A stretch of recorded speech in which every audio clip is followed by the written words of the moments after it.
I'm thinking of a time in my career when I felt insecure and unsure of myself and what I did to overcome it. One memory stands out really clearly for me. When I was 23, I went over to Germany to do the Neue Stimmen competition.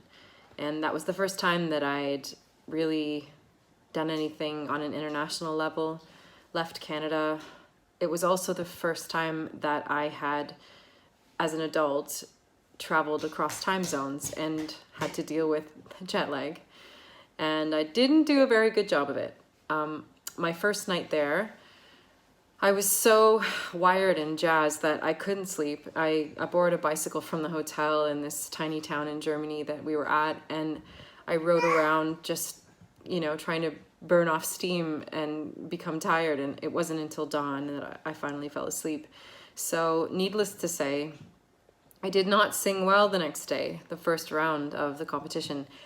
I sang about as badly as I ever have, and I felt really demoralized and embarrassed because not only was I sort of representing Canada, but the panel, the jury, was all of the most important people in the opera world, everyone from all the biggest houses. So it was a pretty bad scenario for me, for a young singer, and I really thought that probably would be the end of it. What helped me get through it was realizing that I was not alone, that kind of scenario is something that happens to almost everybody at some point in their career. There was a really kind jury member, the wonderful tenor Siegfried Jerusalem, who gave me some feedback and encouraged me and told me, don't worry about it. You'll have lots more chances. You're 23, it doesn't matter. And there was a wonderful group of fellow competitors and singers who, most of whom were older and had more experience, and really helped me put it in perspective and not be too hard on myself. Adriana Chuchman, the Canadian soprano, she was so kind, and she's still a friend today.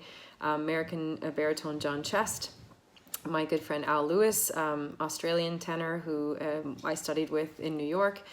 They were all there, and they really lifted me up. And oh, there's my little son in the background. They made me feel like I was a part of something bigger than just that one day of singing. And also Brian Dickey, who runs the competition, who is still one of my biggest cheerleaders.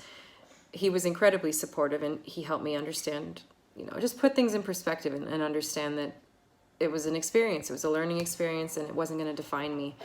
So yeah, probably my biggest moment of insecurity and doubt was overcome by putting things in perspective, understanding that there were many more chances, that life is long, and the kindness and support of wonderful colleagues. That's what got me through it. Yeah, he agrees.